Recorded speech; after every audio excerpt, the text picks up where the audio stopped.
एक ओंकार सतनाम करता पुरख निरभव निर्वैर अकाल मूरत अजूनी सैभं गुर प्रसाद। वाहगुरु वाहगुरु वाहगुरु वाहगुरु वाहगुरु। वाहगुरु जी का खालसा वाहगुरु जी की फतेह।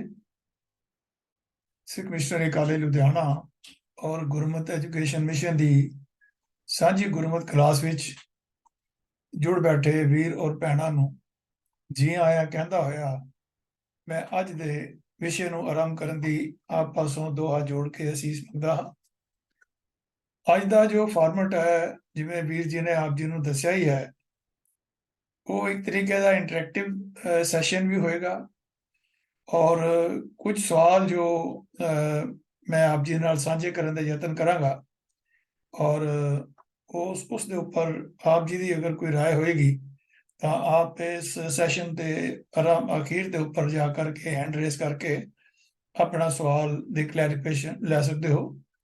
ਤੋ ਸਭ ਤੋਂ ਪਹਿਲਾਂ ਜਿਹੜੀ ਸਵਾਲ ਦੀ ਮੈਂ ਗੱਲ ਕਰਨ ਲੱਗਾ ਤੁਹਾਡੇ ਨਾਲ, ਉਹ ਸਵਾਲ ਪੁੱਛਿਆ ਹੈ ਕਿ 10ਵੇਂ ਪਾਤਸ਼ਾਹ ਦੇ ਸਾਹਿਬਜ਼ਾਦਿਆਂ ਨੂੰ ਛੋਟੀਆਂ ਜਿੰਦਾਂ ਵੱਡੇ ਸਾਕੇ ਕਾਰਨ ਅਸੀਂ ਬਾਬਾ ਅਜੀਤ ਸਿੰਘ ਜੀ, ਬਾਬਾ ਜੁਝਾਰ ਸਿੰਘ ਜੀ, ਬਾਬਾ ਜ਼ੋਰਾਵਰ ਸਿੰਘ ਜੀ ਤੇ ਬਾਬਾ ਫਤਿਹ ਸਿੰਘ ਜੀ ਕਹਿ ਕੇ ਉਹਨਾਂ ਦਾ ਸਨਮਾਨ ਕਰਦੇ ਹਾਂ।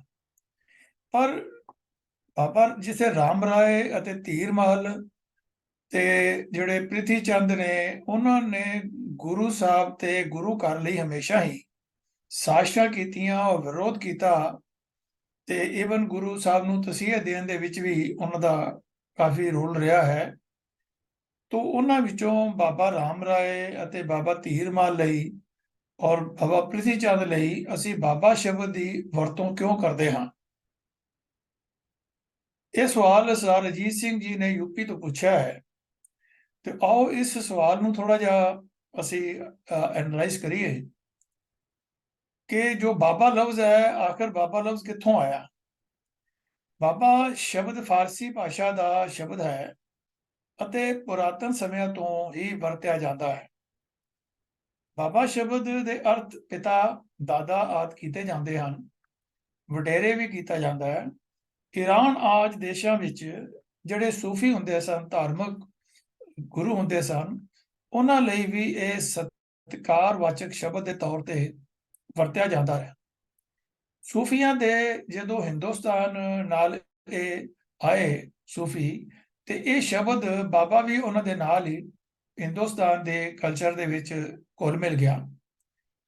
ਅਸੀਂ ਜੋ ਬਾਬਾ ਫਰੀਦ ਜੀ ਹਨ, ਜਿਨ੍ਹਾਂ ਦੀ ਬਾਣੀ ਸ੍ਰੀ ਗੁਰੂ ਗ੍ਰੰਥ ਸਾਹਿਬ ਦੇ ਵਿੱਚ ਦਰਜ ਹੈ, ਉਹਨਾਂ ਨੂੰ ਫਰੀਦ ਸ਼ਕਰਗੰਜ ਨੂੰ, ਅਸਲੀ ਉਹਨਾਂ ਦਾ ਨਾਮ ਫਰੀਦ ਸ਼ਕਰਗੰਜ ਸੀ, ਉਸ ਨੂੰ ਬਾਬਾ ਫਰੀਦ ਇਸੇ ਭਾਵਨਾ ਵਿੱਚ ਕਿਹਾ ਜਾਂਦਾ ਹੈ। ਬਜ਼ੁਰਗਾਂ ਲਈ ਇਹ ਸਨਮਾਨ ਬੋਧਕ ਸ਼ਬਦ ਹੈ। ਧੰਨ ਗੁਰੂ ਨਾਨਕ ਪਾਤਸ਼ਾਹ ਲਈ ਵੀ ਇਹ ਸ਼ਬਦ ਆਮ ਵਰਤਿਆ ਗਿਆ ਹੈ, ਜਿਵੇਂ ਕਿ ਭਾਈ ਗੁਰਦਾਸ ਜੀ ਨੇ ਵੀ ਆਪਣੇ ਵਾਰਾਂ ਦੇ ਵਿੱਚ ਇਸ ਦਾ ਜ਼ਿਕਰ ਕੀਤਾ ਹੈ ਕਿ ਜਾਹਰ ਪੀਰ ਜਗਤ ਗੁਰ ਬਾਬਾ। ਤੋ ਗੁਰੂ ਕਾਲ ਦੌਰਾਨ ਜਿਹੜੇ ਗੁਰੂ ਜੀ ਦੀ ਵੰਸ਼ਜ ਵਿੱਚੋਂ ਸਨ, ਉਹਨਾਂ ਦੇ ਪੁੱਤਰ ਪੋਤਰੇ ਅੱਗੋਂ ਸਨ ਜਿਹੜੇ, ਉਹਨਾਂ ਦੇ ਲਈ ਵੀ ਇਹ ਸਤਿਕਾਰ ਵਜੋਂ ਉਸ ਸਮੇਂ ਲਫ਼ਜ਼ ਵਰਤਿਆ ਜਾਂਦਾ ਸੀ ਔਰ ਹੁਣ ਵੀ ਉਹ ਵਰਤਿਆ ਜਾਂਦਾ ਹੈ। ਜਿਵੇਂ ਕਿ ਬਾਬਾ ਸ੍ਰੀ ਚੰਦ ਜੀ ਜੋ ਗੁਰੂ ਨਾਨਕ ਪਾਤਸ਼ਾਹ ਦੇ ਸਪੁੱਤਰ ਸਨ, ਬਾਬਾ ਲక్ష్ਮੀ ਚੰਦ ਜੀ ਵੀ ਉਹਨਾਂ ਦੇ ਸਪੁੱਤਰ ਸਨ, ਔਰ ਬਾਬਾ ਗੁਰਦਿੱਤਾ ਜੀ ਤੇ ਬਾਬਾ ਅਟਲ ਰਾਏ ਜੀ ਜੋ ਗੁਰੂ ਹਰਗੋਬਿੰਦ ਪਾਤਸ਼ਾਹ ਜੀ ਦੇ ਸਪੁੱਤਰ ਸਨ। ਤੋ ਇਹ ਇਹਨਾਂ ਦੇ ਨਾਂ ਨਾਲ ਵੀ ਬਾਬਾ ਸ਼ਬਦ ਜਿਹੜਾ ਹੈ ਉਹ ਗੁਰੂ ਵੰਸ਼ ਹੋਣ ਕਰਕੇ ਜੁੜਿਆ ਹੈ। ਸੋ ਅਸੀਂ ਕਹਿ ਸਕਦੇ ਹਾਂ ਕਿ ਪ੍ਰਚਲਿਤ ਰਵਾਇਤ ਅਨੁਸਾਰ ਹੀ ਸ੍ਰੀ ਚੰਦ, ਪ੍ਰਿਥੀ ਚੰਦ, ਧੀਰਮਲ, ਰਾਮ ਰਾਏ ਆਦਿ ਨੂੰ ਗੁਰੂ ਵੰਸ਼ਜ ਹੋਣ ਕਾਰਨ ਬਾਬਾ ਸਤਿਕਾਰਤ ਸ਼ਬਦ ਨਾਲ ਮੁੱਢ ਤੋਂ ਹੀ ਬੁਲਾਇਆ ਜਾਂਦਾ ਰਿਹਾ ਹੈ। ਸੋ ਜੋ ਪ੍ਰਚਲਿਤ ਹੋ ਗਿਆ। ਉਂਝ ਤਾਂ ਪ੍ਰਿਥੀ ਚੰਦ, ਧੀਰਮਲ, ਰਾਮ ਰਾਏ ਆਦਿ ਦੇ ਪੈਰੋਕਾਰਾਂ ਤੱਕ ਨਾਲ ਵਰਤਨ ਵਰਤਾਉਣ ਤੋਂ ਵੀ ਪੰਥ ਵੱਲੋਂ ਸਿੱਖਾਂ ਨੂੰ ਮਨਾਹੀ ਹੈ। ਇਸ ਦਾ ਜ਼ਿਕਰ ਸਿੱਖ ਰਹਿਤ ਮਰਿਆਦਾ ਵਿੱਚ ਜੋ ਅੰਮ੍ਰਿਤ ਸੰਸਕਾਰ ਦੀ ਵਿਧੀ ਹੈ, ਉਹਦੇ ਤੇ ਠੱਠਾ ਜਿਹੜਾ ਸਬ ਹੈਡ ਹੈ ਉਹਦੇ ਅੰਦਰ ਲਿਖਿਆ ਗਿਆ ਹੈ ਕਿ ਮੀਨੇ ਤੋਂ ਭਾਵ ਹੈ ਪ੍ਰਿਥੀ ਚੰਦੀਏ ਧੀਰ ਮਲੀਏ ਰਾਮ ਰਾਈਏ ਆਦਿਕ ਨਾਲ ਵਰਤਨ ਵਾਲਾ ਭਾਵ ਰੋਟੀ ਬੇਟੀ ਦੀ ਸਾਂਝ ਕਰਨ ਵਾਲਾ ਤਨਖਾਹੀਆ ਹੋ ਜਾਂਦਾ ਹੈ, ਉਹ ਪਨਿਸ਼ੇਬਲ ਹੋ ਜਾਂਦਾ ਹੈ। ਮਤਲਬ ਉਹਨਾਂ ਨਾਲ ਰੋਟੀ ਬੇਟੀ ਦੀ ਸਾਂਝ ਕਰਨਾ ਇੱਕ ਪਨਿਸ਼ੇਬਲ ਐਕਟ ਹੈ। ਤੋ ਇਹ ਸਿੱਖ ਮਰਿਆਦਾ ਵਿੱਚ ਵੀ ਸਾਰੇ ਸਿੱਖਾਂ ਨੂੰ ਇਸ ਗੱਲ ਦੀ ਹਦਾਇਤ ਦਿੱਤੀ ਗਈ ਹੈ। ਪਰ ਗੁਰੂ ਗੋਬਿੰਦ ਸਿੰਘ ਸਾਹਿਬ ਜੀ ਦੇ 4 ਸਾਹਿਬਜ਼ਾਦਿਆਂ ਨੂੰ ਵੀ ਬਾਬਾ ਕਹਿ ਕੇ ਸਤਿਕਾਰ ਕੀਤਾ ਜਾਂਦਾ ਹੈ। ਹਾਲਾਂਕਿ ਉਹ ਜਿਹੜੇ ਹਨ ਉਹ ਬਾਬਾ ਜਿਹੜੇ ਜਿਵੇਂ ਬਜ਼ੁਰਗ ਜਾਂ ਜਿਵੇਂ ਅਸੀਂ ਕਹਿ ਸਕਦੇ ਹਾਂ ਕਿ ਸੂਫੀਆਂ ਵਾਸਤੇ ਵਰਤੇ ਜਾਂਦੇ ਸਨ, ਉਹਨਾਂ ਦੇ ਕੈਟੇਗਰੀ ਵਿੱਚ ਨਹੀਂ ਹੁੰਦੇ। ਲੇਕਿਨ ਉਹ ਜਗ ਜ਼ਾਹਿਰ ਹੈ ਕਿ ਉਹਨਾਂ ਨੇ ਜੋ ਕਾਰਨਾਮੇ ਕੀਤੇ, ਜੋ ਨਿੱਕੀਆਂ ਜਿੰਦਿਆਂ ਤੇ ਵੱਡੇ ਸਾਕੇ ਕੀਤੇ, तो उम्र भावें उन्होंने छोटी सी लेकिन काम उन्होंने वडेरियां वाले सन। तो इस करके उन्होंने बाबा अजीत सिंह जी, बाबा जुझार सिंह जी, बाबा जोरावर सिंह जी, बाबा फतेह सिंह जी कह के सन्मानित किया जाता है। सो धीरमाल या राम राय नाल जुड़े शब्द बाबा दी तुलना साहिबजादियां दी उपाधि नाल कदाचित ही नहीं की जा सकती और वाजिब नहीं है। तो इस करके कि ਜਿਹੜੇ ਵੀ ਬਾਬਾ ਰਾਮ ਰਾਏ, ਧੀਰਮਲ ਔਰ ਪ੍ਰਿਥੀ ਚੰਦ ਦੇ ਜਿਹੜੇ ਡਿਸੈਂਡੈਂਟਸ ਹਨ, ਉਹਨਾਂ ਲਈ ਇਹ ਲਫ਼ਜ਼ ਵਰਤਨੇ ਜਿਹੜੇ ਹਨ ਉਹ ਜਾਇਜ਼ ਨਹੀਂ ਹਨ। ਹਾਂ, ਉਹਨਾਂ ਨਾਲ ਵਰਤਨ ਵਰਤਾਨ ਹੋ ਸਕਦਾ ਹੈ ਸਿੱਖ ਰਹਿਤ ਮਹਿਦਾ ਅਨੁਸਾਰ, ਅਗਰ ਉਹ ਆਪਣੀ ਭੁੱਲ ਬਖਸ਼ਾ ਕੇ ਔਰ ਸਿੱਖ ਖਾਲਸਾ ਸਮਾਜ ਦੇ ਵਿੱਚ ਸ਼ਾਮਲ ਹੋ ਜਾਂਦੇ ਹਨ ਤਾਂ ਉਹਨਾਂ ਨਾਲ ਆਮ ਗੁਰਸਿੱਖਾਂ ਵਾਂਗਨ ਵਰਤਾਵ ਜਿਹੜਾ ਹੈ ਉਹ ਕੀਤਾ ਜਾ ਸਕਦਾ ਹੈ। ਸੋ ਇਹ ਸਵਾਲ ਦਾ ਅਸੀਂ ਜਵਾਬ ਸਮਝਿਆ कि बाबा शब्द जड़ा है वो वडेरियां वास्ते और धार्मिक आगुआं वास्ते और जो गुरु साहब की जड़े डिसैंडेंट्स हैं, जड़े उन्होंने वंशज विच हैं, उन्हां लई ये लफ्ज वरते जाते हैं। लेकिन जिन्हां ने गुरु घर का विरोध किया है उन्हां लई ये लफ्ज कदाचित नहीं वरते जा सकते जब तक वो अपनियां गलतियां की जिहड़ी भुल बख्शा के सिख विच समाज विच दोबारा शामिल नहीं हो जाते। तो इसे नाल ही संबंधित एक होर सवाल मैं आप जी दे नाल साझी करना, जिहड़ा कि आम तौर ते अजकल दे समय दे अंदर को पिछला समा हुंदा सीगा कि जिथे गुरु घर हुंदे सन और उत्थे गुरसिखां ने अपने घर अगर महाराज दे स्वरूप दे चरण पवाने हुंदे सन या पाठ रखवाना हुंदा सी, अखंड पाठ या कोई होर या किसी घर गृह प्रवेश आदि वास्ते, तां उस वेले वो सिर दे उपर महाराज दी सवारी आप चुक करके और नंगे पैरी चल के ਉਹ ਉੱਥੇ ਜਾ ਕੇ ਆਪਣੇ ਘਰ ਵਿੱਚ ਉਸ ਨੂੰ ਸੁਸ਼ੋਭਿਤ ਕਰਦੇ ਸਨ। ਲੇਕਿਨ ਅੱਜ ਕੱਲ ਦੇ ਸਮੇਂ ਦੇ ਅੰਦਰ ਕਿਉਂਕਿ ਘਰ ਥੋੜੇ ਦੂਰ ਹੋ ਗਏ ਹਨ ਔਰ ਉਸ ਕਰਕੇ ਉੱਥੇ ਪੈਦਲ ਲੈ ਜਾਣਾ ਔਰ ਰਸਤੇ ਅੰਦਰ ਵੀ ਜਿਹੜੀ ਸਾਫ਼ ਸਫਾਈ ਇੰਨੀ ਨਹੀਂ ਹੁੰਦੀ, तो इस करके सवाल ਇਹ ਆਇਆ ਹੈ ਕਿ ਸ੍ਰੀ ਗੁਰੂ ਗ੍ਰੰਥ ਸਾਹਿਬ ਜੀ ਦੇ ਪਵਿੱਤਰ ਸਰੂਪ ਨੂੰ ਕਿ ਗੱਡੀ ਵਿੱਚ ਸੀਸ ਤੇ ਚੁੱਕ ਕੇ ਗੁਰੂ ਘਰ ਤੋਂ ਸ਼ਰਧਾਲੂਆਂ ਤੱਕ ਲੈ ਜਾਣ ਲਈ ਜੇ ਪੈਂਡਾ ਦੂਰ ਹੋਵੇ ਤਾਂ ਕਿੰਨਾ ਚੀਜ਼ਾਂ ਦਾ ਧਿਆਨ ਰੱਖਣਾ ਜ਼ਰੂਰੀ ਹੈ। ਇੱਕ ਸਵਾਲ ਇਹ ਹੈ। और दूसरा ਇਹਦੇ ਨਾਲ ਹੀ ਹੈ ਕਿ ਗੋਡਿਆਂ ਤੇ ਰੁਮਾਲਾ ਸਾਹਿਬ ਰੱਖ ਕੇ ਸਰੂਪ ਦੀ ਸੇਵਾ ਕਰਨੀ ਗੁਰਮਤ ਹੈ ਕਿ ਮਨਮਤ ਹੈ, ਇਸ ਬਾਰੇ ਕੀ ਹਦਾਇਤ ਹੈ? ਇਹ ਸਵਾਲ ਜਿਹੜਾ ਹੈ ਜੈਪਾਲ ਸਿੰਘ ਜੀ ਨੇ ਕਾਨਸਪੁਰਾ ਤੋਂ ਕੀਤਾ ਹੈ। तो आओ ਇਸ ਦੇ ਵਿੱਚ ਦੇਖੀਏ ਕਿ ਮੇਨ ਉਹਨਾਂ ਦਾ ਸਵਾਲ ਕੀ ਹੈ। ਮੇਨ ਸਵਾਲ ਹੈ ਕਿ ਜਦੋਂ ਅਸੀਂ ਗੱਡੀ ਦੀ ਵਰਤੋਂ ਕਰਦੇ ਹਾਂ, ਵੈਸੇ ਤੇ ਪੈਦਲ ਲਿਜਾਣ ਦੀ ਗੱਲ ਹੁੰਦੀ ਹੈ, लेकिन जेकर दूर होवे ते कोई गड्डी वर्त करके उसनू अगर असी महाराज दा स्वरूप लै जाने ते की ये जायज़ है? और दूसरा उन्होंने असी अपने पट्टां दे उपर रुमाला रख के महाराज दा स्वरूप रख के उन्होंने गड्डी विच लिजा सकते हैं। तो ये दो पॉइंट हैं जिन्हां दे उपर अज असी आप जी दे नाल इहनूं एनालाइज करते हैं कि सानू की हदायतां हन। ये सवाल सिख मर्यादा दे नाल संबंधित है अते इसनूं समझण लई सब तो वड्डी सेध देने वाला दस्तावेज डॉक्यूमेंट भी सिख रहत मर्यादा ही है। श्री गुरु ग्रंथ साहब सिखा का इष्ट है, सिखा का गुरु है। गुरु ग्रंथ साहब का प्रकाश करने के चाहवान सिखा लई जरूरी है कि वह पूर्ण सत्कार नाल श्री गुरु ग्रंथ साहब जी नूं अपने गृह विखे लै जाण। पहली गल है कि जिस तरह का सत्कार गुरुद्वारा साहब दे विच जिथे महाराज का स्वरूप ਜਿਹੜਾ ਦੀਵਾਨ ਦੀ ਅਗਵਾਈ ਕਰਦਾ ਹੈ, ਸੁਸ਼ੋਭਿਤ ਹੁੰਦਾ ਹੈ, ਉਸ ਤਰ੍ਹਾਂ ਦਾ ਹੀ ਵਾਤਾਵਰਨ, ਉਸ ਤਰ੍ਹਾਂ ਦਾ ਹੀ ਜਿਹੜਾ ਰੱਖ ਰਖਾਵ ਹੈ ਉਹ ਕਾਇਮ ਰੱਖਣਾ ਚਾਹੀਦਾ ਹੈ। ਜੇਕਰ ਕੋਈ ਵੀ ਗੁਰਸਿੱਖ ਵੀਰ ਉਹਨੂੰ ਸ਼ਰਧਾਵਸ ਆਪਣੇ ਘਰ ਵਿੱਚ ਲਿਜਾਣਾ ਚਾਹੁੰਦਾ ਹੈ ਔਰ ਉੱਥੇ ਉਹਨਾਂ ਨੂੰ ਸੁਸ਼ੋਭਿਤ ਕਰਕੇ ਪਾਠ ਕਰਨਾ ਚਾਹੁੰਦਾ ਹੈ ਜਾਂ ਅਖੰਡ ਪਾਠ ਰੱਖਣਾ ਚਾਹੁੰਦਾ ਹੈ, ਤੋ ਇਸ ਸੰਬੰਧ ਵਿੱਚ ਸਿੱਖ ਰਹਿਤ ਮਰਿਆਦਾ ਵਿੱਚ ਦਿੱਤੀ ਹਦਾਇਤ ਇਸ ਤਰ੍ਹਾਂ ਹੈ ਕਿ ਇੱਕ ਤੋਂ ਦੂਜੀ ਥਾਂ ਸ੍ਰੀ ਗੁਰੂ ਗ੍ਰੰਥ ਸਾਹਿਬ ਜੀ ਲੈ ਜਾਣ ਵੇਲੇ ਅਰਦਾਸ ਕਰਨੀ ਚਾਹੀਏ। ਜਿਸ ਵੀਰ ਜਾਂ ਭੈਣ ਨੇ ਸਿਰ ਤੇ ਸ੍ਰੀ ਗੁਰੂ ਗ੍ਰੰਥ ਸਾਹਿਬ ਜੀ ਚੁੱਕਿਆ ਹੋਵੇ ਉਹ ਨੰਗੇ ਪੈਰੀ ਚੱਲੇ, ਪਰ ਜੇਕਰ ਕਿਸੇ ਮੌਕੇ ਜੋੜੇ ਪਾਉਣ ਦੀ ਅਤ ਲੋੜ ਪੈ ਜਾਵੇ ਤਾਂ ਭਰਮ ਨਹੀਂ ਕਰਨਾ। ਮੈਂ ਇੱਥੇ ਇਹ ਗੱਲ ਕਰਾਂ ਕਿ ਇਹ ਭਰਮ ਹਾਲੀ ਵੀ ਹੈ।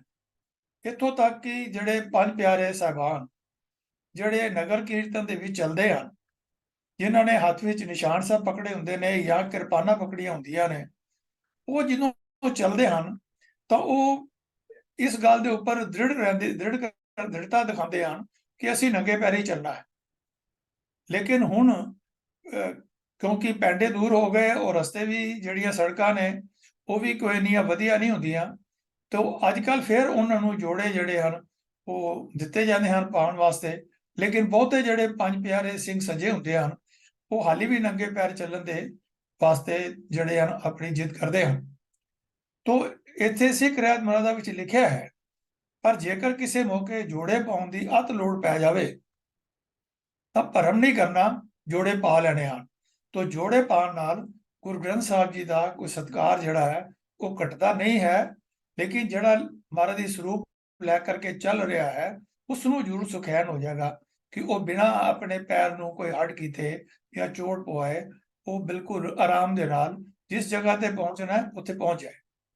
ਸੋ ਅਗਲੀ ਗੱਲ ਆ ਜਾਂਦੀ ਹੈ ਕਿ ਗੱਡੀ ਵਿੱਚ ਸੋ ਪੁੱਛੇ ਗਏ ਸਵਾਲ ਮੁਤਾਬਕ ਜੇ ਪੈਂਡਾ ਦੂਰ ਹੋਵੇ ਤਾਂ ਗੱਡੀ ਵਿੱਚ ਗੁਰੂ ਗ੍ਰੰਥ ਸਾਹਿਬ ਲੈ ਜਾਣ ਸਮੇਂ ਅਗਰ ਜਗ੍ਹਾ ਦੀ ਥੁੜ ਕਾਰਨ ਜੇ ਸਿਰ ਤੇ ਗੁਰੂ ਗ੍ਰੰਥ ਸਾਹਿਬ ਜੀ ਨੂੰ ਰੱਖਣਾ ਸੰਭਵ ਨਾ ਹੋਵੇ ਤਾਂ ਸਾਫ਼ ਸੁਥਰੇ ਬਸਤਰ ਗੋਡਿਆਂ ਤੇ ਵਿਛਾ ਕੇ ਉੱਪਰ ਗੁਰੂ ਗ੍ਰੰਥ ਸਾਹਿਬ ਜੀ ਨੂੰ ਰੱਖ ਲੈ ਜਾਣ ਵਿੱਚ ਭਰਮ ਨਹੀਂ ਕਰਨਾ। ਸੋ ਦੋਨਾਂ ਵੀ ਮੌਕਿਆਂ ਦੇ ਉੱਪਰ ਜਿੱਥੇ ਲੋੜ ਪਵੇ ਉੱਥੇ ਜੋੜੇ ਪਾਣੇ ਹਨ। ਮਹਾਰਾਜ ਦਾ ਸਰੂਪ ਅਗਰ ਚੱਕਿਆ ਹੋਵੇ ਸਿਰ ਦੇ ਉੱਪਰ ਤੇ ਜੋੜੇ ਪਾ ਲਓ ਤੇ ਉਹਦੇ ਨਾਲ ਕੋਈ ਗੁਰੂ ਗ੍ਰੰਥ ਸਾਹਿਬ ਦਾ ਸਤਿਕਾਰ ਨਹੀਂ ਘਟਦਾ। ਇੱਕ ਗੱਲ, ਦੂਸਰੀ ਗੱਲ ਇਹ ਹੈ ਕਿ ਜੇਕਰ ਗੱਡੀ ਵਿੱਚ ਲਿਜਾ ਰਹੇ ਹੋ ਤੇ ਤੁਸੀਂ ਗੱਡੀ ਚੱਲ ਰਹੇ ਹੋ ਤੇ ਗੱਡੀ ਦੇ ਵਿੱਚ ਤੁਸੀਂ ਸਿਰ ਦੇ ਉੱਪਰ ਮਹਾਰਾਜ ਦਾ ਸਰੂਪ ਲੈ ਕੇ ਚੱਲ ਰਹੇ ਹੋ ਤੇ ਇਹ ਵੀ ਜਿਹੜਾ ਨਾ ਔਡ ਲੱਗਦਾ ਹੈ। ਤੁਸੀਂ ਬੜੇ ਆਰਾਮ ਨਾਲ ਜਿੱਥੇ ਡਰਾਈਵਰ ਦੀ ਨਾਲ ਦੀ ਸੀਟ ਦੇ ਉੱਪਰ ਤੁਸੀਂ ਬੈਠੋ ਉੱਥੇ ਤੁਹਾਡੇ ਬਸਤਰ ਜਿਹੜੇ ਸਾਫ਼ ਸੁਥਰੇ ਹਨ, ਉੱਥੇ ਰੁਮਾਲਾ ਸਾਹਿਬ ਰੱਖੋ, ਰੁਮਾਲਾ ਸਾਹਿਬ ਦੇ ਉੱਤੇ ਮਹਾਰਾਜ ਦਾ ਸਰੂਪ ਜਿਹੜਾ ਹੈ ਉਹ ਰੱਖ ਕੇ ਚੌਰ ਕਰਦੇ ਹੋਏ ਤੁਸੀਂ ਉਹਨੂੰ ਨਾਲ ਬਾਣੀ ਦਾ ਸਤਿਨਾਮ ਵਾਹਿਗੁਰੂ ਦਾ ਜਾਪ ਕਰਦੇ ਹੋਏ ਜਾਂ ਸ਼ਬਦ ਬਾਣੀ ਦਾ ਕੋਈ ਪਾਠ ਕਰਦੇ ਹੋਏ ਤੁਸੀਂ ਉਸ ਨੂੰ ਡੈਜ਼ਿਗਨੇਟਡ ਜਗ੍ਹਾ ਦੇ ਉੱਪਰ, ਰੈਜ਼ੀਡੈਂਸ ਦੇ ਉੱਪਰ ਲਿਜਾ ਸਕਦੇ ਹੋ। ਇਹਦੇ ਅੰਦਰ ਕੋਈ ਭਰਮ ਨਹੀਂ ਕਰਨਾ, ਕਿਸੇ ਪ੍ਰਕਾਰ ਦਾ ਕੋਈ ਸ਼ੰਕਾ ਜਿਹੜਾ ਹੈ ਉਹ ਨਹੀਂ ਕਰਨਾ ਹੈ। ਤੋ ਇਹ ਦੋ ਸਵਾਲ ਮੈਂ ਆਪ ਜੀ ਦੇ ਨਾਲ ਸਾਂਝੇ ਕੀਤੇ ਹਨ। ਜਿਹੜੇ ਵੀਰ ਭੈਣ ਅੱਜ ਇਸ ਕਲਾਸ ਵਿੱਚ ਹਾਜ਼ਰ ਹਨ ਔਰ ਉਹਨਾਂ ਦੇ ਮਨ ਵਿੱਚ ਕੋਈ ਵੀ ਇਸ ਬਾਰੇ ਸਵਾਲ ਪੈਦਾ ਹੋ ਰਿਹਾ ਹੋਵੇ ਤਾਂ ਉਹ ਜ਼ਰੂਰ ਆਪਣੇ ਮਨ ਦੇ ਵਿੱਚ ਇਸ ਨੂੰ ਨੋਟ ਕਰ ਲੈਣ ਤੇ ਜਦੋਂ ਆਪਾਂ ਇਸ ਅੱਜ ਨੂੰ ਸਮਾਪਤ ਕਰਾਂਗੇ ਤਾਂ ਉਹ ਅਗਲਾ ਆਪਣਾ ਸਵਾਲ ਜਿਹੜਾ ਹੈ ਉਹ ਪੁੱਛ ਸਕਦੇ ਹਨ। ਤੋ ਅਗਲਾ ਇੱਕ ਸਵਾਲ ਜਿਹੜਾ ਅਸੀਂ ਲਿਆ ਹੈ ਉਹ ਹੈ ਕਿ ਗੁਰੂ ਅਰਜਨ ਸਾਹਿਬ ਜੀ ਨੇ ਜਹਾਂਗੀਰ ਦੇ ਖਿਲਾਫ ਬਗਾਵਤ ਕਰਨ ਵਾਲੇ ਖੁਸਰੋ ਨੂੰ ਤਿਲਕ ਲਗਾ ਕੇ ਆਸ਼ੀਰਵਾਦ ਦਿੱਤਾ ਸੀ। ਇਹ ਵੀ ਕਈ ਇਤਿਹਾਸਕਾਰਾਂ ਨੇ ਇਹੋ ਜਿਹੀਆਂ ਜਿਹੜੀਆਂ ਨੇ ਸਾਖੀਆਂ ਲਿਖ ਦਿੱਤੀਆਂ ਹਨ ਕਿ ਗੁਰੂ ਅਰਜਨ ਸਾਹਿਬ ਜੀ ਨੇ ਜਿਸ ਵੇਲੇ ਖੁਸਰੋ ਜਿਹੜਾ ਹੈ ਉਹ ਉਹਨਾਂ ਦੇ ਕੋਲ ਪਹੁੰਚਿਆ ਗੋਇੰਦਵਾਲ ਸਾਹਿਬ ਤੇ ਉੱਥੇ ਉਹਨਾਂ ਨੇ ਉਸ ਨੂੰ ਤਿਲਕ ਲਗਾਇਆ ਕਿਉਂਕਿ ਉਹ ਬਗਾਵਤ ਕਰਕੇ ਔਰੰਗਜ਼ੇਬ ਦੇ ਖਿਲਾਫ ਜਿਹੜਾ ਜਹਾਂਗੀਰ ਦੇ ਖਿਲਾਫ ਜਿਹੜਾ ਹੈ ਉਹ ਜਾ ਰਿਹਾ ਸੀ। ਤੋ ਇਸ ਕਰਕੇ ਉਹਨਾਂ ਨੂੰ ਗੁਰੂ ਅਰਜਨ ਸਾਹਿਬ ਪਾਤਸ਼ਾਹ ਜੀ ਨੇ ਉਹਨਾਂ ਨੂੰ ਤਿਲਕ ਲਗਾ ਦਿੱਤਾ, ਭਾਵ ਉਹਨੂੰ ਆਸ਼ੀਰਵਾਦ ਦਿੱਤਾ ਕਿ ਤੂੰ ਰਾਜਗੱਦੀ ਤੇ ਬੈਠੇ। ਤੇ ਇਹ ਇੱਕ ਕਾਰਨ ਬਣਿਆ ਕਿ ਜਦੋਂ ਜਹਾਂਗੀਰ ਨੇ ਗੁਰੂ ਅਰਜਨ ਦੇਵ ਮਹਾਰਾਜ ਜੀ ਨੂੰ ਜਿਹੜਾ ਹੈ ਉਹ ਜਿਹੜੀ ਹੈ ਉਹਨਾਂ ਨੂੰ ਸ਼ਹਾਦਤ ਕਰਨ ਦੇ ਤਸੀਹੇ ਦੇਣ ਦਾ ਹੁਕਮ ਕਰ ਦਿੱਤਾ। ਤੋ ਇਸ ਵਿੱਚ ਆਪਾਂ ਇਸ ਨੂੰ ਐਨਾਲਾਈਜ਼ ਕਰੀਏ ਕਿ ਐਕਚੁਅਲੀ ਫੈਕਚੁਅਲ ਪੋਜੀਸ਼ਨ ਕੀ ਹੈ। ਤੋ ਇਹ ਵਿਚਾਰ ਜਹਾਂਗੀਰ ਦੀ ਸਵੈ ਲਿਖਤ ਤੁਜ਼ਕੇ ਜਹਾਂਗੀਰੀ ਵਿੱਚ ਅੰਕਿਤ ਹੋਏ ਹਨ। ਉਹ ਕੀ ਵਿਚਾਰ ਹਨ, ਮੈਂ ਆਪ ਜੀ ਦੇ ਨਾਲ ਸਾਂਝਾ ਕਰਦਾ। ਪਹਿਲੀ ਗੱਲ ਤਾਂ ਇਹ ਹੈ ਕਿ ਖੁਸਰੋ ਦੀ ਗੁਰੂ ਅਰਜਨ ਸਾਹਿਬ ਜੀ ਦੇ ਨਾਲ ਗੋਇੰਦਵਾਲ ਵਿਖੇ ਮੁਲਾਕਾਤ ਦਾ ਕਿਧਰੇ ਕੋਈ ਇਤਿਹਾਸਕ ਹਵਾਲਾ ਨਹੀਂ ਮਿਲਦਾ। 17 ਅਕਤੂਬਰ ਸਨ 1605 ਨੂੰ ਜਹਾਂਗੀਰ ਤਖਤ ਤੇ ਬੈਠਾ ਅਤੇ 6 ਅਪ੍ਰੈਲ 1606 ਨੂੰ ਖੁਸਰੋ ਨੇ ਬਗਾਵਤ ਕਰ ਦਿੱਤੀ। ਬਗਾਵਤ ਦਾ ਪਤਾ ਲੱਗਣ ਤੇ ਜਹਾਂਗੀਰ ਦੀਆਂ ਫੌਜਾਂ ਨੇ ਉਸ ਦਾ ਪਿੱਛਾ ਕੀਤਾ ਅਤੇ ਜਹਾਂਗੀਰ ਆਪ ਵੀ ਫੌਜ ਲੈ ਕੇ ਲਾਹੌਰ ਵੱਲ ਤੁਰ ਪਿਆ। ਉਹਨੂੰ ਪਤਾ ਲੱਗਾ ਜਹਾਂਗੀਰ ਨੂੰ ਕਿ ਉਹ ਕਿਸ ਪਾਸੇ ਵੱਲ ਜਾ ਰਿਹਾ ਹੈ। 27 ਅਪ੍ਰੈਲ 1606 ਨੂੰ ਖੁਸਰੋ ਜਹਾਂਗੀਰ ਦੀਆਂ ਫੌਜਾਂ ਹੱਥੋਂ ਫੜਿਆ ਗਿਆ ਅਤੇ 1 ਮਈ 1606 ਨੂੰ ਲਾਹੌਰ ਕੈਦੀ ਦੀ ਸ਼ਕਲ ਵਿੱਚ ਲਿਆਂਦਾ ਗਿਆ। 2-4 ਦਿਨ ਦੇ ਅੰਦਰ ਅੰਦਰ ਜਿਸ ਦੇ ਖਿਲਾਫ ਵੀ ਖੁਸਰੋ ਦੀ ਹਮਾਇਤ ਕਰਨ ਦੀ ਝੂਠੀ ਸ਼ਿਕਾਇਤ ਸੀ, ਉਹਨਾਂ ਨੂੰ ਜਹਾਂਗੀਰ ਵੱਲੋਂ ਬੜੀਆਂ ਹੀ ਖੌਫਨਾਕ ਸਜ਼ਾਵਾਂ ਦਿੱਤੀਆਂ ਗਈਆਂ। ਜੇਕਰ ਉਸ ਸਮੇਂ ਜਹਾਂਗੀਰ ਕੋਲ ਗੁਰੂ ਅਰਜਨ ਦੇਵ ਪਾਤਸ਼ਾਹ ਜੀ ਦੇ ਖਿਲਾਫ ਕੋਈ ਸ਼ਿਕਾਇਤ ਹੁੰਦੀ ਤਾਂ ਖੁਸਰੋ ਸਣੇ ਤਕਰੀਬਨ 7 ਲੋਕਾਂ ਨੂੰ ਜਿਨ੍ਹਾਂ ਨੇ ਜਹਾਂਗੀਰ ਨੇ ਸਜ਼ਾ ਦਿੱਤੀ ਸੀ, ਨਾਲ ਹੀ ਗੁਰੂ ਸਾਹਿਬ ਨੂੰ ਵੀ ਸਜ਼ਾ ਦੇ ਦਿੱਤੀ ਹੁੰਦੀ, ਪਰ ਐਸਾ ਨਹੀਂ ਹੋਇਆ।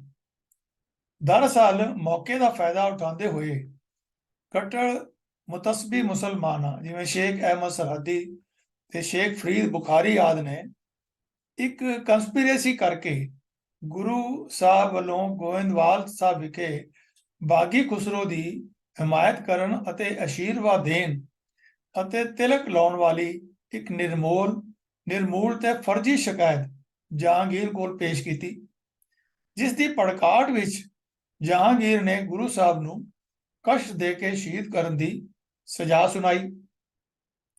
ਦੂਸਰੀ ਵਿਚਾਰ ਜੋ ਤਿਲਕ ਲਾਉਣ ਬਾਰੇ ਹੈ ਉਹ ਵੀ ਨਿਰਮੋਲ ਹੈ ਅਤੇ ਸਿੱਖੀ ਸਿਧਾਂਤਾਂ ਦੇ ਵਿਰੁੱਧ ਹੈ, ਕਿਉਂਕਿ ਸਿੱਖ ਜਿਹੜੇ ਹਨ ਉਹ ਤਿਲਕ ਲਾਉਣ ਨੂੰ ਬਿਲਕੁਲ ਹੀ ਮੰਨਦੇ ਨਹੀਂ ਹਨ।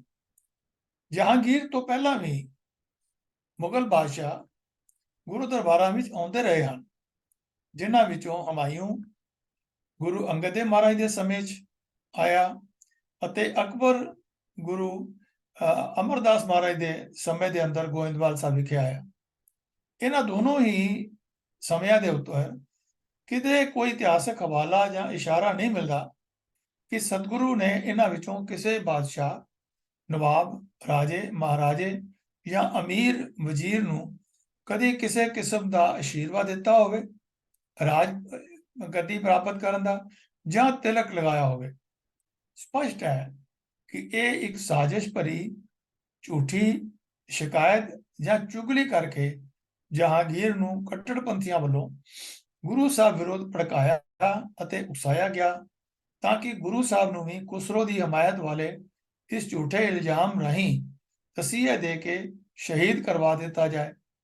ਮੈਂ ਇੱਥੇ ਇਹ ਗੱਲ ਆਪ ਜੀ ਨੂੰ ਸਪਸ਼ਟ ਸਮਝਾਵਾਂ, ਬੇਨਤੀ ਕਰਾਂ ਕਿ ਜੋ ਨਕਸ਼ਬੰਦੀ ਲਹਿਰ ਸੀ ਉਸ ਦਾ ਮਕਸਦ ਹੀ ਇਹ ਸੀਗਾ ਕਿ ਜਿਹੜਾ ਵੀ ਈਰਾਨ ਤੋਂ ਇਹ ਬੇੜਾ ਜਿਹੜਾ ਇਸਲਾਮ ਦਾ ਸ਼ੁਰੂ ਹੋਇਆ ਸੀ, ਉਸ ਨੂੰ ਪੂਰੀ ਦੁਨੀਆ ਤੱਕ ਫੈਲਾਉਣ ਵਾਸਤੇ ਉਹਨਾਂ ਦਾ ਇਹ ਜਿਹਾਦ ਸੀ ਕਿ ਜਿਹੜੇ ਵੀ ਰਸਤੇ ਅੰਦਰ ਜਿਹੜੀ ਕੋਈ ਤਾਕਤ ਆਵੇ ਉਸ ਨੂੰ ਨੇਸਤਮਬੂਦ ਕੀਤਾ ਜਾਏ, ਉਸ ਨੂੰ ਖਤਮ ਕੀਤਾ ਜਾਏ। ਔਰ ਉਸ ਦੇ ਵਿੱਚ ਸਿੱਖ ਧਰਮ ਉਹਨਾਂ ਨੂੰ ਸਭ ਤੋਂ ਵੱਡੀ ਰੁਕਾਵਟ ਨਜ਼ਰ ਆਈ, ਕਿਉਂਕਿ ਗੁਰੂ ਅਰਜਨ ਸਾਹਿਬ ਜੀ ਦੇ ਸਮੇਂ ਦੇ ਅੰਦਰ ਬਹੁਤ ਸਾਰੇ ਜਿਹੜੇ ਇਸਲਾਮ ਧਰਮ ਨੂੰ ਮੰਨਣ ਵਾਲੇ ਮੁਸਲਮਾਨ ਸਨ, ਉਹ ਗੁਰੂ ਅਰਜਨ ਦੇਵ ਮਹਾਰਾਜ ਦੇ ਜਿਹੜੇ ਉਹ ਪ੍ਰੇਮੀ ਬਣ ਗਏ, ਉਹਨਾਂ ਦੇ ਸਿੱਖ ਸੱਜ ਗਏ। ਜਿਵੇਂ ਕਿ ਸਾਈਂ ਮੀਆਂ ਮੀਰ ਦੀ ਅਸੀਂ ਗੱਲ ਕਰਦੇ ਹਾਂ ਕਿ ਉਹਨਾਂ ਨੇ ਕਿਸ ਤਰੀਕੇ ਦੇ ਨਾਲ ਗੁਰੂ ਅਰਜਨ ਦੇਵ ਮਹਾਰਾਜ ਜੀ ਨੇ ਉਹਨਾਂ ਦੇ ਨਾਲ ਪਿਆਰ ਸੀ, ਇੰਨਾ ਸਤਿਕਾਰ ਸੀ ਕਿ ਉਹਨਾਂ ਨੇ ਸ੍ਰੀ ਦਰਬਾਰ ਸਾਹਿਬ ਦੀ ਨੀਂਹ ਜਿਹੜੀ ਹੈ ਉਹ ਸਾਈਂ ਮੀਆਂ ਮੀਰ ਦੇ ਕੋਲੋਂ ਰਖਵਾਈ।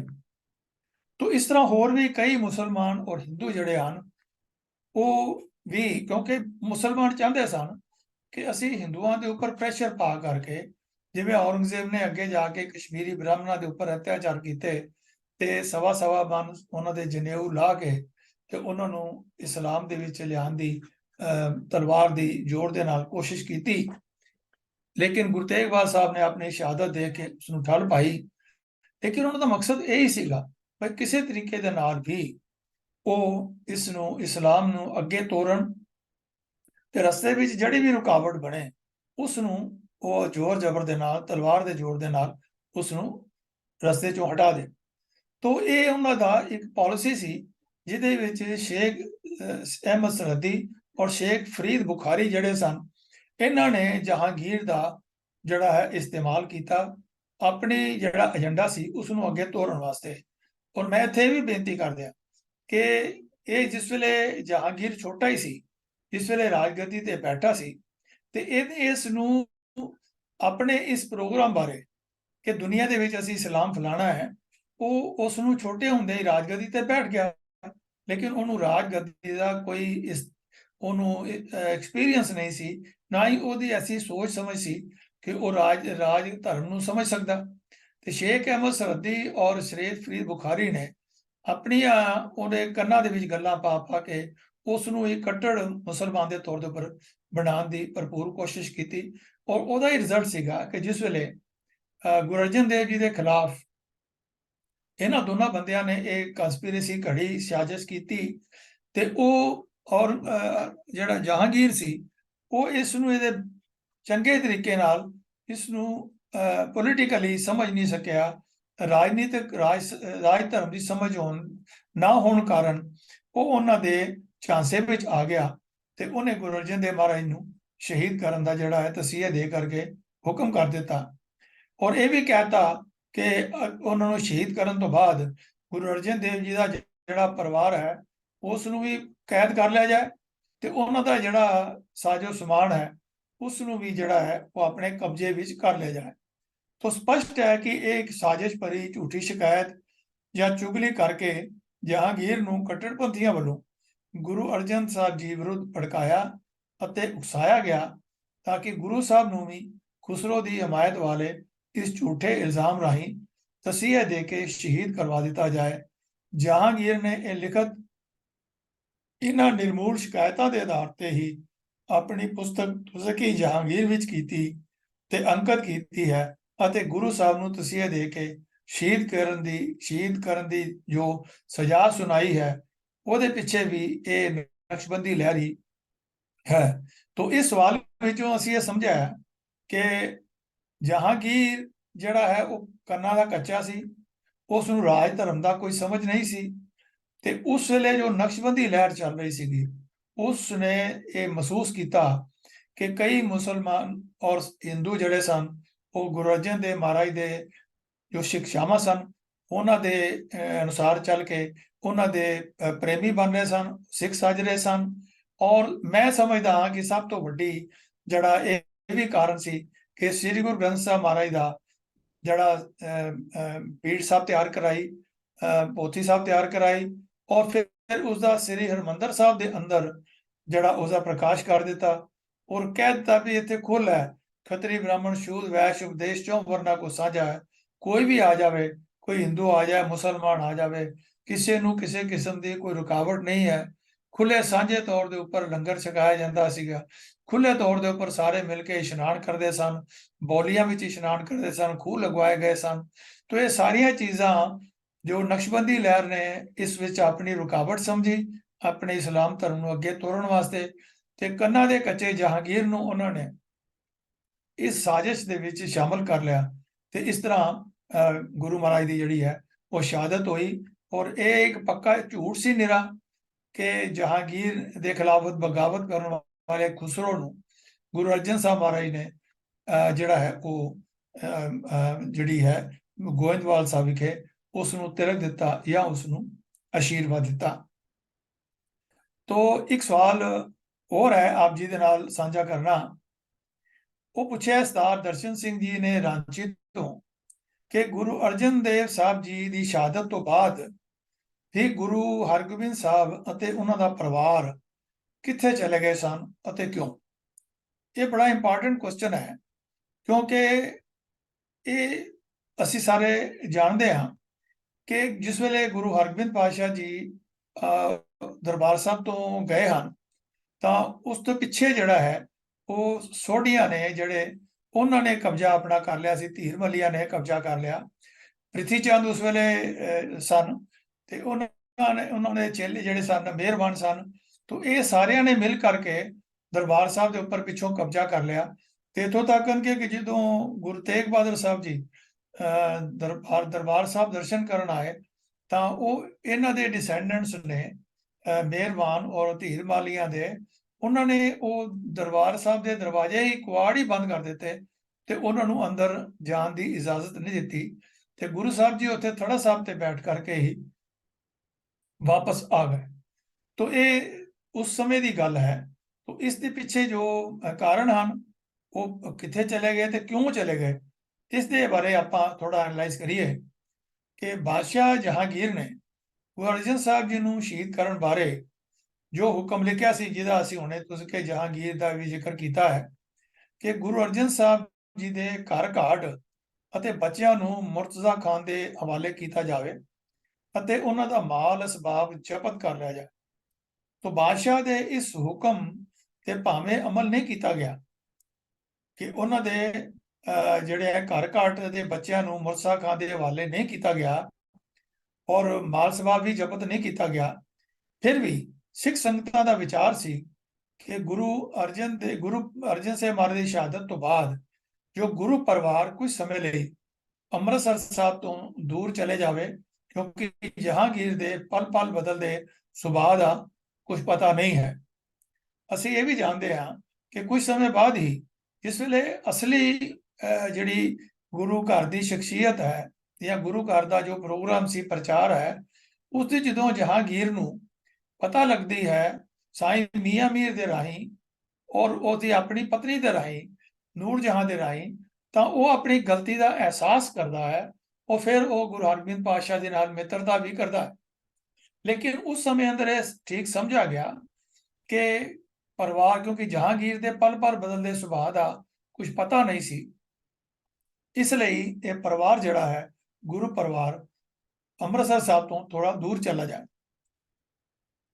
सारे हालात को ध्यान में रखते संगत के सुझाव का सत्कार करते माता गंगा जी ते गुरु हरगोबिंद साहब मालवे के नगर डरोली विच आ गए, जिथे परिवार समेत 1.5 साल तक रहे।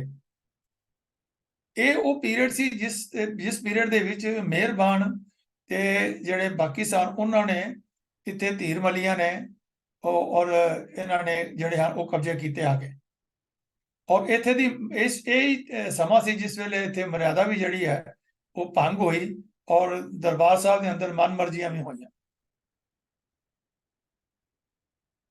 इसकी अगवाई भट्ट वही मुल्तान सिंधी दिंदी है कि जो भट्ट वहियां हैं जिहदे अंदर गुरु साहब के काफ़ी जिहड़े हैं वैल्यूएबल जिहड़ी हिस्टरी है वो बारे पता लगता है, जन्म के बारे पता लगता है। और उस विच लिखिया जाता है कि गुरु हरगोबिंद महल छेटा, मतलब 6वें गुरु की गल है, 6वां महला छेटा 6वें गुरु हरगोबिंद साहब जी बेटा गुरु अर्जन जी का, गुरु अर्जन देव पातशाह जी के सपुत्र गुरु हरगोबिंद साहब जी का गल कर रहे हैं। संमत 1663 मासे सुदी अष्टमी के देहों गोविंदवाल से जंगल देश ग्राम डरोली परगना डगरू भाई साईदास के गृह में आए। भाव उत्थे डगरू जिहड़े हन वो डगरू दे भाई साईदास दे जिहड़ा परगना डगरू सी ਉਹਦੇ साईदास दे घर विच गुरु हरगोबिंद पातशाह जी और उन्होंने माता जी माता गंगा जी आए। उत्थे नाल ही उन्होंने गुरु हरगोबिंद पातशाह की पत्नी जिहड़ी सी बीबी दमोदरी जी भी आए। डरोली निवास दौरान गुरु साहब ने एक खूह लवाया। आप पिंड तो बाहर एक स्थान ते दीवान सजाउंदे रहे। इत्थे शस्त्रां दे अभ्यास की कार्रवाई भी करवाते रहे। ਗੁਰਸਿੱਖਾਂ ਨੇ ਤਲਵਾਰ, ਤੀਰ ਕਮਾਨ ਅਤੇ ਹੋਰ ਹਥਿਆਰ ਚਲਾਉਣ ਵਿੱਚ ਨਿਪੁੰਨਤਾ ਹਾਸਲ ਕੀਤੀ। ਸਨ 1608 ਦੇ ਆਰੰਭ ਵਿੱਚ ਗੁਰੂ ਜੀ ਸ੍ਰੀ ਅੰਮ੍ਰਿਤਸਰ ਸਾਹਿਬ ਆ ਗਏ ਅਤੇ ਉਹਨਾਂ ਦਾ ਪਰਿਵਾਰ ਡਰੋਲੀ ਹੀ ਰਿਹਾ। ਤੋ ਅੱਜ ਇਸ ਸਵਾਲ ਦੇ ਵਿੱਚ ਅਸੀਂ ਇਹ ਸਮਝਿਆ ਹੈ ਕਿ ਗੁਰੂ ਹਰਗੋਬਿੰਦ ਸਾਹਿਬ ਜੀ ਦਾ ਜੋ ਮੇਨ ਕਾਰਨ ਸੀਗਾ ਦਰਬਾਰ ਸਾਹਿਬ ਤੋਂ ਜਾਣ ਦਾ, ਉਹ ਇਹ ਸੀਗਾ ਕਿ ਹਾਲੇ ਜ਼ਿਆਦਾ ਸਮਾਂ ਨਹੀਂ ਸੀ ਬੀਤਿਆ ਕਿ ਗੁਰੂ ਅਰਜਨ ਦੇਵ ਮਹਾਰਾਜ ਦੀ ਬੜੇ ਤਸੀਹੇ ਦੇ ਕੇ ਸ਼ਹਾਦਤ ਕੀਤੀ ਗਈ ਸੀ। ਔਰ ਇਸ ਲਈ ਸਿੰਘ ਜਿਹੜੇ ਸਨ ਜੋ ਉਸ ਵੇਲੇ ਦੇ ਮੋਹਤਬਰ ਸਿੰਘ ਸਨ, ਉਹਨਾਂ ਨੇ ਜਿਵੇਂ ਭਾਈ ਗੁਰਦਾਸ ਜੀ ਹੋ ਗਏ, ਬਾਬਾ ਬੁੱਢਾ ਜੀ ਹੋ ਗਏ, ਤੇ ਹੋਰ ਜਿਹੜੇ ਐਸੇ ਸੂਝਵਾਨ ਸਨ, ਉਹਨਾਂ ਨੇ ਇਹ ਦੇਖਦਿਆਂ ਹੋਇਆ ਕਿ ਜਹਾਂਗੀਰ ਕਾਂਦਾ ਕੱਚਾ ਹੈ ਔਰ ਉਹਦਾ ਪਤਾ ਨਹੀਂ ਕਿਹੜੇ ਪਾਸੇ ਉਹਦਾ ਜਿਹੜਾ ਮੂਡ ਚਲਾ ਜਾਏ ਕਿ ਕੋਈ ਹੋਰ ਅਨਹੋਣੀ ਐਸੀ ਗੱਲ ਨਾ ਕਰ ਬੈਠੇ, ਕਿਉਂਕਿ ਗੁਰੂ ਹਰਗੋਬਿੰਦ ਪਾਤਸ਼ਾਹ ਦੀ ਉਮਰ ਉਸ ਵੇਲੇ ਕੋਈ ਜ਼ਿਆਦਾ ਮੈਚੋਰ ਉਮਰ ਭਾਵ ਜ਼ਿਆਦਾ ਉਮਰ ਨਹੀਂ ਸੀ, ਤੇ ਉਹ ਕੇਵਲ 11 ਸਾਲਾਂ ਦੀ ਉਹਨਾਂ ਦੀ ਉਮਰ ਸੀ। ਤੇ ਇਸ ਲਈ ਉਹਨਾਂ ਨੇ ਇਹ ਕਿਹਾ ਵੀ ਇਸ ਨੂੰ ਧਿਆਨ ਰੱਖਦਿਆਂ ਹੋਇਆ ਉਹਨਾਂ ਸੁਝਾਅ ਦਿੱਤਾ ਗਿਆ ਕਿ ਮਾਤਾ ਗੰਗਾ ਜੀ ਤੇ ਗੁਰੂ ਹਰਗੋਬਿੰਦ ਸਾਹਿਬ ਜੀ ਸ੍ਰੀ ਅੰਮ੍ਰਿਤਸਰ ਸਾਹਿਬ ਤੋਂ ਕੁਝ ਦੇਰ ਲਈ ਦੂਰ ਚਲੇ ਜਾਣ। ਮਾਲਵੇ ਦੇ ਨਗਰ ਡਰੋਲੀ ਵਿੱਚ ਚਲੇ ਗਏ, ਜਿੱਥੇ ਪਰਿਵਾਰ ਸਮੇਤ ਉਹ 1.5 ਸਾਲ ਤੱਕ ਰਹੇ। ਔਰ ਇਸ ਦਾ ਜ਼ਿਕਰ ਪਟਵਾਈ ਮੁਲਤਾਨ ਸਿੰਧੀ ਵਿੱਚ ਦਿੱਤਾ ਗਿਆ ਹੈ, ਜਿਸ ਦਾ ਮੈਂ ਜ਼ਿਕਰ ਆਪ ਜੀ ਦੇ ਨਾਲ ਕੀਤਾ ਹੈ ਕਿ ਉੱਥੇ ਡਰੋਲੀ ਪਰਗਨਾ ਡਗਰੂ ਭਾਈ ਸਾਈਂ ਦਾਸ ਦੇ ਘਰ ਆਏ ਤੇ ਉੱਥੇ ਮਾਤਾ ਗੰਗਾ ਜੀ ਔਰ ਉਹਨਾਂ ਦੀ ਗੁਰੂ ਹਰਗੋਬਿੰਦ ਪਾਤਸ਼ਾਹ ਦੀ ਪਤਨੀ ਦਮੋਦਰੀ ਜੀ ਵੀ ਨਾਲ ਆਏ। ਤੇ ਉੱਥੇ ਡਰੋਲੀ ਦੇ ਵਿੱਚ ਰਹਿੰਦੇ ਆ ਗੁਰੂ ਸਾਹਿਬ ਨੇ ਜੋ ਧਰਮ ਕਾਰਜ ਵੀ ਕੀਤੇ, ਖੂਹ ਵੀ ਲਵਾਏ, ਲੋਕ ਭਲਾਈ ਦੇ ਕੰਮ ਕੀਤੇ ਤੇ ਗੁਰਮਤਿ ਦਾ ਪ੍ਰਚਾਰ ਵੀ ਕਰਦੇ ਰਹੇ, ਦੀਵਾਨ ਵੀ ਲਗਾਇਆ ਉਹਨਾਂ ਨੇ, ਔਰ ਸ਼ਸਤਰ ਅਭਿਆਸ ਵੀ, ਜਿਹੜਾ ਕਿ ਉਹਨਾਂ ਨੇ ਗੱਦੀ ਤੇ ਬੈਠਦੇ ਹੀ ਕਿਹਾ ਸੀਗਾ ਕਿ ਮੈਨੂੰ ਜਵਾਨੀ ਚਾਹੀਦੀ ਹੈ ਤੇ ਨੌਜਵਾਨ ਚਾਹੀਦੇ ਹਨ, ਤੇ ਮੇਰੇ ਕੋਈ ਦਰਸ਼ਨ ਕਰਨ ਆਵੇ ਤਾਂ ਉਹ ਸ਼ਸਤਰ ਜ਼ਰੂਰ ਲੈ ਕੇ ਆਵੇ। ਤਾਂ ਉੱਥੇ ਸਿੰਘਾਂ ਨੂੰ ਤਲਵਾਰ, ਤੀਰ ਕਮਾਨ ਅਤੇ ਹੋਰ ਹਥਿਆਰ ਚਲਾਉਣ ਵਿੱਚ ਉਹਨਾਂ ਨੇ ਟ੍ਰੇਨਿੰਗ ਦਿੱਤੀ ਔਰ ਉਹਨਾਂ ਨੂੰ ਪਰਫੈਕਟ ਕੀਤਾ। ਔਰ ਸਨ 1608 ਦੇ ਆਰੰਭ ਵਿੱਚ ਹੀ ਆਪ ਜੀ 1.5 ਸਾਲ ਬਾਅਦ ਹੀ ਅੰਮ੍ਰਿਤਸਰ ਸਾਹਿਬ ਆ ਗਏ ਤੇ ਆ ਕਰਕੇ ਉੱਥੇ ਉਹਨਾਂ ਨੇ ਜਿਹੜਾ ਪਰਿਵਾਰ ਉਹਨਾਂ ਦਾ ਫੈਮਿਲੀ ਜਿਹੜੀ ਹੈ ਉਹ ਡਰੋਲੀ ਵਿਖੇ ਰਹੇ। ਤੋ ਅੱਜ ਦੇ ਸਵਾਲ ਵਿੱਚੋਂ ਇੰਨੇ ਹੀ ਸਵਾਲ ਆਪ ਜੀ ਨਾਲ ਸਾਂਝੇ ਕੀਤੇ ਹਨ ਮੈਂ। ਤੋ ਇਹਨਾਂ ਸਵਾਲਾਂ ਦੇ ਨਾਲ ਸੰਬੰਧਿਤ ਆਪ ਜੀ ਦਾ ਕੋਈ ਵੀ ਸਵਾਲ ਹੋਵੇ तो आप जी ਨੂੰ ਬੇਨਤੀ ਹੈ ਕਿ आप हैंड रेस करके इस सवाल ਨੂੰ आप जी पूछ सकते हो।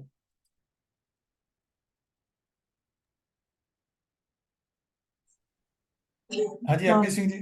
जिंदर सिंह जी वाला विचार करदे होइयां अनेਕਾਂ ਭੁੱਲਾਂ ਦੀ ਆਪ ਅਸੋ ਖਿਮਾ ਮੰਗਦਾ ਜੀ।